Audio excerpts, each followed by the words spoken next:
everyone, and welcome to our YouTube channel, Moneyline with Nancy at TV. In case you're not a subscriber yet, please do subscribe. Just press the subscribe button as well as turn on the notification bell so that you can get notifications when we upload our videos. Don't also forget to subscribe and join, follow, like our other social media platforms. Of course, you're seeing it right about now. Don't also forget to share this video across your platforms. Enjoy the video. All right, welcome back. Dr. Christian Ebeke joins me right now. He is the IMF Resident Representative. Dr. Ebeke, good to see you again, and welcome to the program. Thanks. I think we should start from the basics, and what the basics, I think, is the IMF has released its Article IV report on Nigeria as a result of the consultation that was done weeks and weeks ago on Nigeria. And I don't want us to be lost in so much esoteric or, complex language. Please, can you explain to our audience, for those that perhaps do not know, what Article 4 consultation means, or report? Because you can as well have said annual reports or report. So I thought about asking that, and perhaps you could also add what was different from this than the last one when you were here. Yes. Okay, thank you, Nancy. Again, it's a great pleasure to be here. So, Nigeria is a member of the IMF, and the IMF has many, many other member countries around the world. And the IMF has what we call Articles of Agreement. It's a little bit like the constitution of the IMF. And we have multiple articles of agreement that basically form the way we operate and how we engage with our member countries. And the fourth article, so the Article 4, basically guides how IMF teams and the executive board will basically provide recommendation to member countries on anything that is relevant at the macroeconomic level for these countries to continue to strive for macroeconomic stability, growth, and also improve living standards. So in a nutshell, is us preparing an annual report every 12 months in the case of Nigeria, where we review economic policy development, we provide forecasts, but also critical policy advice, really to guide the member countries in how policy could be implemented to achieve higher growth and macroeconomic stability. Okay, was there any key difference between the last, because I know I asked this same question. I asked the same question when we had that call. Was it last Thursday? So, yes. I asked the same question around what fundamental changes did you notice? Because the last time and now, what fundamental, I just wanted you to, we shouldn't miss that. Yeah, the fundamental changes are basically the fact that the macroeconomic environment has changed.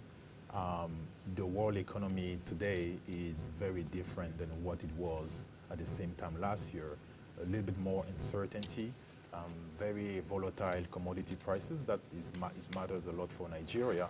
So I will say the field is a little bit more challenging for any policymaker in the world, and this Article 4 takes this into account and provide recommendation that will basically reflect the changing nature of the environment. Okay, what are the key policy messages? Let's just drill through that. Perhaps let me allow you 2 minutes to be able to drill. Just give us a summary of the key policy messages, then we'll take them one by one. Yeah, thanks, Nancy. I think the key policy messages are as follows. First, in the report, we recognize the bold reforms that the administration has taken over the past 2 years. Those reforms really help strengthen Nigerian economic resilience. Some of the highlights, you know them very well: subsidy removal, exchange rate liberalization, improve FX market with the new FX code, the new platform, BMatch, etc., right? So those reforms have put Nigeria on a better footing to basically withstand the global challenges that we see now with high volatility in commodity prices, but also tightening of financial conditions. The second message is that we are also witnessing improved macroeconomic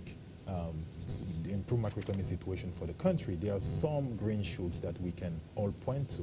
One is that growth has been resilient, inflation is decelerating, international net reserves have increased, the fiscal deficit in 2024 came down, etc. And we have a much better FX market in general for Nigeria, where people can actually access dollars now easily compared to few months ago. So those improved macroeconomic conditions are here, and they also show that the reforms are working. Now, these reform and these macroeconomic gains are yet to benefit all Nigerians. Poverty is still high, food insecurity is still high. That's why we in the report emphasize the need really to use all policy levers, including having a good budget, having monetary policy still focusing at bringing inflation down, having saving from the fuel subsidy removal to be rechanneled towards social protection, towards high quality infrastructure, to make sure that the country can really generate higher growth, strong growth, but also sustained growth to lift millions of Nigerians out of poverty. This is in a nutshell what the report was all about. Okay, so I think we should take it from that. Let's take it from the premise of macroeconomic stability has improved, and inflation is dropping, of course, because inflation was also rebased. There is an enhanced, because it's even in your report, and thank you for bringing me this, yes. You did mention in your report enhanced resilience. Yeah. You alluded to the fact that that's what we are noticing. But it's still in the same report, even in the same breath, I think I underlined it, yes, that poverty has also risen, is rising. And I mentioned even during my introduction that 31 million Nigerians are food insecure. Are there not tales of paradoxes, as it were? Or for the literature students, what exactly would you describe that as? You're saying macroeconomic stability, you're saying, oh, the economy is improving, we're having economic resilience, yet Nigerians are poor. Many Nigerians can't afford to eat three times a day. We've lost that luxury for a long time. So how do you juxtapose that? All right, this is a great question, and I think it's something that should actually keep policymakers awake. When you stabilize an economy, the first impact you will see will be on macro aggregates, right? You will be able to see inflation decelerating, you will be able to see some of the soft indicators, PMI, growth, etc., trending upwards. The challenge really is how quickly can you translate the macro gains into micro gains, into things that are meaningful for the average Nigerians at home. Inflation is decelerating, but inflation is still high at 22, 23%. This is still too high for Nigerians. As you mentioned, food insecurity, 31 million Nigerians expected to be facing acute risk of food insecurity this year is still very high. So in the report, we were calling robustly for accelerating the delivery of the cash transfer program to vulnerable households. This is the most immediate policy imperative that we are actually recommending. The reason is because those people who cannot really afford to cope with the reforms now, they need support. And it's beyond humanitarian, it's also a longer term growth objective, because if you can support the vulnerable today, you're providing them with rooms to actually be able to start a business, or at least have food on their plate. And those are all strengthening human capital. So it's very important. The second thing that we emphasize in the report is, while you have completed the subsidy removal, subsidy accounted for about 2% of GDP. Now it's important for these savings to be realized fully. So we are in the report calling for the saving from the subsidy removal to be reinvested into what really matters for Nigerians, including the cash transfer program, but also high quality projects, high quality infrastructure, education, health, so that this can become also engine for longer term growth. Let's dwell a little bit more on the cash transfer issue. You're saying the IMF is saying that they need to see, more households targeted with cash transfer. But doctor, do you think that even giving that kind of cash transfer to poor households will get them out of poverty? That's a great question, Nancy. So you have basically two pillars here. There are things that you must do now because you are in an emergency situation. You have to provide helping hands to those who cannot cope anymore. The extreme poor people who cannot really afford to have food on their table. there is no time to wait for the perfect plan for them. You need to provide support immediately for them. That's why the cash transfer is an immediate priority so that you can already stabilize their pockets. The second, to durably lift millions out of poverty, right? Poverty is estimated with the latest number at 46%. So 46% of Nigerians deemed poor. This is a very high number. So to lift millions of Nigerians out of poverty, what you need is a longer period of growth. And that growth needs to be inclusive. That's why in the report, we emphasize in the last chapter what should be done in order to engineer this sustained, strong, and inclusive growth for Nigeria. And we identify a few action items. One is agriculture. Agriculture is very important. Nigerian crop yield are among the lowest in the world. Agriculture in Nigeria faces a lot of challenges, including security front, including access to mechanization, improved seeds, fertilizer, and so on and so forth. The government is clearly aware of this. Based on our discussion with the administration, it's clear that they have also taken this very seriously, and they are providing support, and they will continue to do so to farmers, but agriculture is very key. The second is things like energy, right? Power.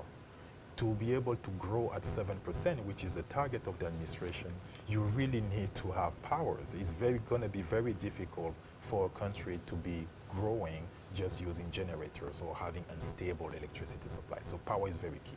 Then you have infrastructure, health, education, that should really strengthen human capital. And then you have the whole issue of governance. How do you build this social contract in Nigeria so that people can really trust? In order to do this, Nancy, you need to be able to count on your own funds. You know the global environment with declining official development assistance. You know how fragile the global environment is. You need to count on your own revenue. That's why domestic revenue mobilization is extremely important. Measures such as the tax reform laws that have been passed go into that direction, but Nigeria will need to raise more revenue in order to fund these priority spendings. Is the fund satisfied with our fiscal targeting architecture, especially with the way that this cash transfer is being distributed? Because I spoke with the Minister of Finance months ago on this. And he did promise me here then on the program that they were going to see more accelerated cash transfer to people. While you were engaging with government authorities, did you have that sense of that more has been given? And do you think there are risks around that targeting architecture? Okay. No, that's a great question, Nancy. You always have very great and tough questions. Thank you. So on the cash transfer, we have to step back a little bit and understand the context. Nigeria has upgraded its national social register. This register accounts for around 20 million households. Imagine a household is a family of 5, so we talk about here 100 million Nigerians who can potentially be reached out to in case of emergency. So this social register, the goal is to make sure that all these households can be traced. We should know where they live, their address. The targeting should be, we have identified the most vulnerable households. And then these households should be provided with, digital solutions so that they can receive payments in their pockets. But also everything should be verified to ensure that any leakage and any governance issues are completely out of the process. So it takes time. It takes time to be able to enroll all these households, to verify them, and then to provide them with all the solutions, ensuring that they all have BVN, they all have NIN, etc. So this process has taken time to be completed. Now, the latest information we have is that 6 million households have received at least one payment, out of the 3 payments that were supposed to be made. The goal of the government is to reach out to 15 million households. So far, they have been able to reach out to 6 million households. In the report, we are really calling for an acceleration in that program so that we can quickly reach out to the 15 million households. Then the second advice is really, imagine, Nancy, that you have a social register where everyone is accounted for, the 20 million households, and they have all the tools and all the equipments to be able to receive support whenever there is a downside, an adverse shock. This could become the blueprint for what the future of social protection could be in the country, because you have their address, you know who they are, and in the case of any future emergency, you can quickly reach out to them in a very, very fast manner.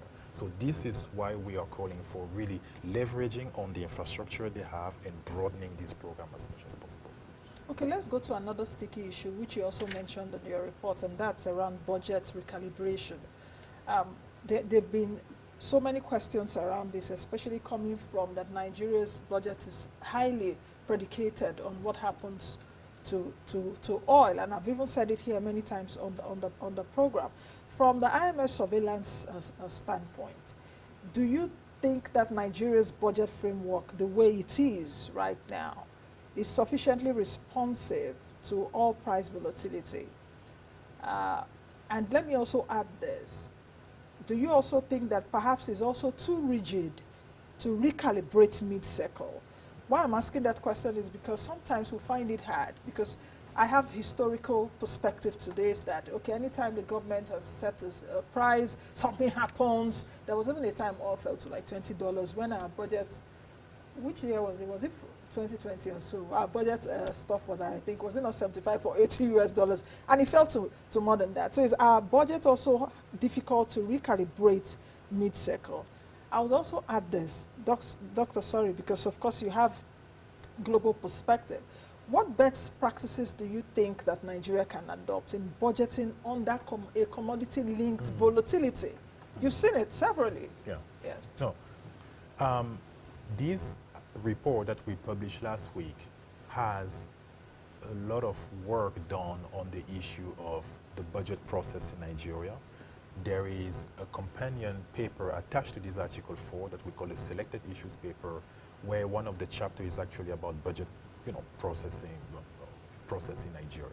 So when the budget was being formulated last year, the assumption was that oil prices will be at 75.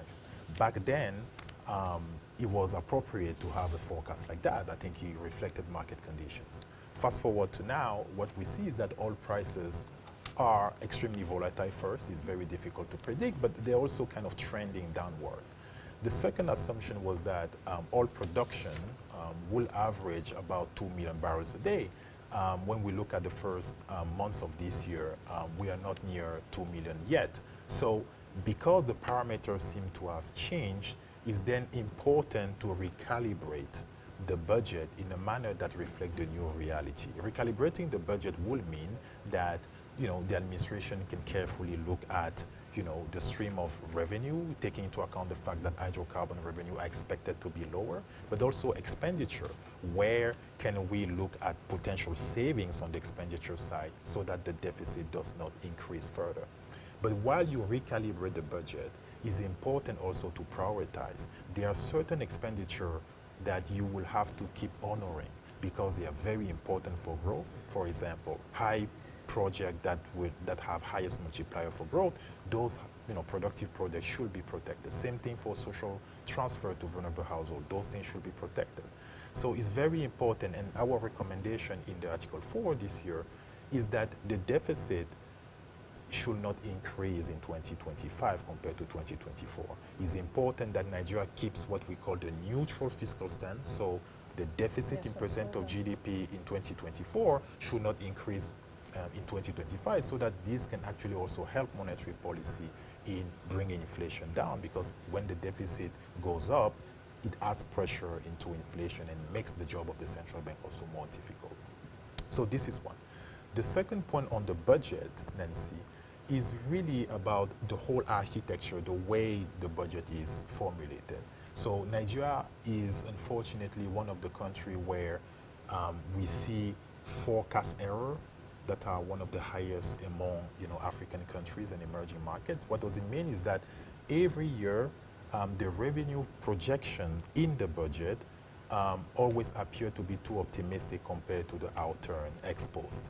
And this has been consistently what we have seen over the past decade, right? Nigeria always try to have very optimistic revenue forecasts that unfortunately do not materialize exposed. So on the, on the forecasting part, there is work to do to improve basically budget assumption and forecast ex ante. Then you also have the issue of budget execution. It's very important that the recalibration is done in a transparent manner and that the priority spending are always protected. So all of this is very important in order to strengthen the budget process. In many, many countries in the world, they have what we call organic budget law. Right, it's something that They Nigeria, have what we call what? organic budget organic, law. yes. So it's very important that the whole budget process should be clarified to basically specify the role of the budget office of the Federation, the role of the National Assembly, the role of different stakeholders in the budget process. The budget should be a tool for development. A budget should be protected to ensure that it can serve the purpose it is intended to do. Let's talk about monetary policy, monetary tightening to tame inflation in the last few months, which the report also mentioned. I would also take a look at the monetary policy transmission. But let me start from the area of, does the fund see a disconnect between policy tightening and real sector outcomes? Because the Central Bank of Nigeria's MPC has gone up, at least since Cardoso came into tightening monetary policy, that they have said have helped reduce inflation. But yet Nigerians are still suffering. Price of food going up. Everything's still going up because even our inflation numbers are still double digit. How do you take a look at that? Because you even mentioned it in your report here that, you even praised the central bank. You praised the central bank in terms of inflation control and FX. How do you balance that? Yeah, so great question. The central bank has focused on its mandate, which is price stability, right? To be able to achieve price stability, basically meaning bringing inflation down to a level that is no longer distortive to economic activity, the central bank has had to tighten monetary policy. One of the channels through which the central bank has achieved this deceleration in inflation is by ensuring that interest rates in Nigeria are high and that the exchange rate channel is activated, meaning high interest rate in Nigeria will attract capital inflows that will liquefy the Nigerian FX market, will provide more stability in the FX market, and then there will be, downward pressure on inflation. This has been one of the key channels, right? High interest rate has helped bring capital flows, and those capital flows help, stabilize inflation. So, at the same time, as you rightly pointed out, high interest rate also means that the cost of credit to businesses and to households will be higher. But clearly in Nigeria, we also have to recognize that this credit channel is not the most impactful channel in Nigeria because the credit to GDP ratio is very low, and Nigeria doesn't have a huge mortgage market like in other advanced countries. So the channel that seems to work very well in Nigeria is the exchange rate channel. At the same time, we also have to recognize, Nancy, that monetary policy should be guided by a data-dependent approach in the context of Nigeria. So when the central bank and the MPC look at what should be the next decision to take, they have to look at all incoming data. They have to look at inflation expectation, they have to look at the real economy, they have to look at all potential sources or channels that may impact inflation down the road. The third point I want to make is really on the importance of having a package. When you emphasize the trade-off between fighting inflation and supporting growth, the central bank has basically monetary policy as one instrument to tackle inflation. Growth and productivity growth will come from other levers, other policy levers. It's very important then to have both monetary policy that is credibly focusing at bringing inflation down, but at the same time having other policies, more structural side policies that should bring growth to the forefront. Those policies should basically unlock productivity growth. That's why I was talking about, at the same time, doing a lot more effort into agriculture, doing a lot more into infrastructure. Those should be the drivers of productivity growth. So don't you think because of that imbalance that we're seeing, that there is really a limit to how monetary policy can tame inflation? Because the central bank's MPC has been doing that, but perhaps the question of inflation in Nigeria is still a bit structural. And I know I asked that question even last Thursday when we were on the call with Washington. So how do you, how do you reassess all of that? Bearing also in mind that we know that there is a transmission mechanism when the MPC announces to when it will get, there's a lag effect. So how do we, that lag structure, how do we, recalibrate that lag structure so that we can begin to see disinflation, real disinflation for consumption, as well as even real wages? Yes. Bearing in mind also that even this inflation could also be impacted by the global disinflation we're seeing, and I would also say seasonal food supply, because in Nigeria, of course, we have seasons and some foods are normally cheaper. So Yeah. how do you? Nancy, because of the complexity of our economies, including what's happening in the global environment, you need to think about policy as packages. Monetary policy play its part. Monetary policy will be able to stabilize the monetary component of inflation, including inflation expectations. Then there is a more structural part that is also driving inflation in Nigeria. That part cannot be solved only by the monetary policy tools. You will need to have a productivity-led disinflationary trend in Nigeria. For inflation to structurally coming down, you will also need to have more productivity, right? And this productivity will be engineered by a type of reform and critical investment you will do in sectors that can actually bring the cost of business down. While we're still talking about the CBN, let me add this too, because also in your report, and I noted it down here, the fund praised the Nigeria's FX intervention strategy for using global best practices that focuses on volatility, not nominal value targeting. How do you see the Nigeria's current FX architecture compared to perhaps other emerging markets? Is Nigeria really nearing the threshold of a functional, I would say, unified and market rates exchange system? Are we really where we are? Are we really where we should be, rather? Yeah. So, in the report, one of the key, I would say, policy, measure taken by the administration that we emphasize is really, over the past 2 years, this effort, consistent effort to really stabilize the FX market. From the liberalization of the Naira exchange rate through the, adoption of the FX code, the introduction of the new platform, etc. This is all to basically strengthen price discovery in the market. In a very simple term, what it means is that people who need dollar or people who want to sell dollar should be able to go in a market where they can find buyers.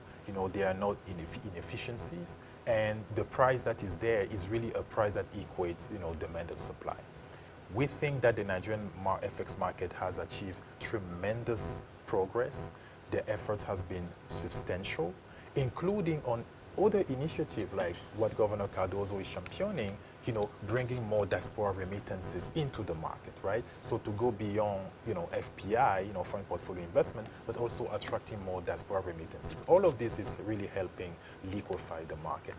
Now, as you rightly pointed out, in the report, we also talk about now that you have a market that functions very well, how should you think about episodes where you have from time to time to come and intervene? So, in the report, we clearly mentioned that, the objective for the central bank should not be to target a specific level. Global best practices in FX interventions suggest that the central bank is more efficient and effective when it comes to the market to smooth out excess volatility. So when the market is in disorderly conditions, it's appropriate for a central bank to come and deliver temporary support now that the market is also well functioning, right? The second is that it has to be transparent. This is another global best practice. So when the central bank comes, it's important to announce ex post what the central bank has done so that people don't start guessing if it was the central bank, how much, etc., was sold or bought. The third is that it has to be symmetric.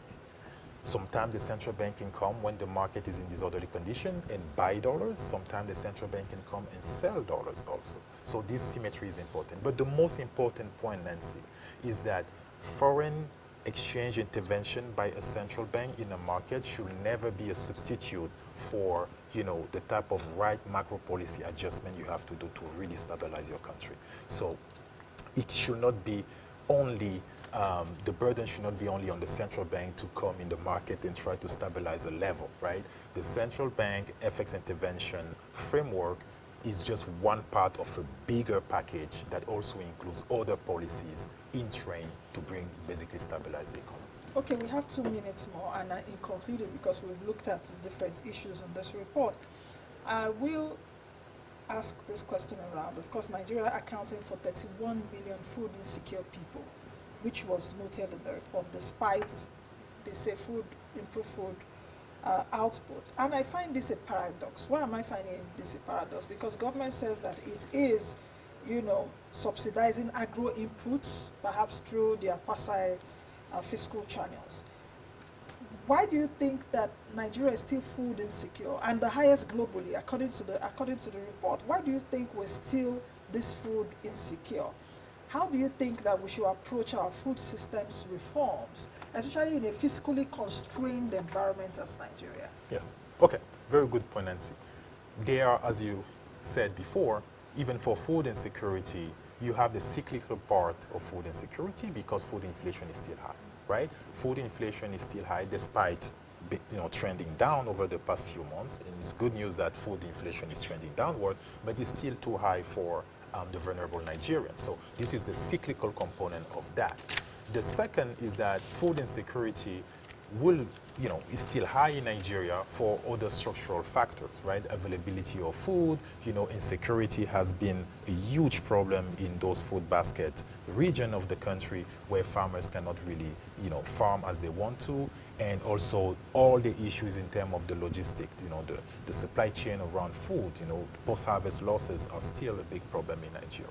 So you have both the cyclical and the structural factor there. Now, how to tackle this? As I mentioned, you have some low-hanging fruits. There are still 2% of GDP potential saving from the subsidy removal that you can really, really try to get back into the budget and use it really to tackle the most immediate priorities for Nigeria, which include food insecurity. One word for you from this report for Nigeria, one word. If you're going to leave us with one word. Nigeria has demonstrated an ability to embark into very difficult reform. Nigeria is on the verge of potentially enjoying the benefit of this reform more durably. It's important to stay the course and to keep going in the direction and to make sure that any revenue gains that the country can make is used productively so that it impacts the average Nigerian, that this social contract is really strengthened. Thank you very much, Dr. Ebeke. Thank you. Thank you.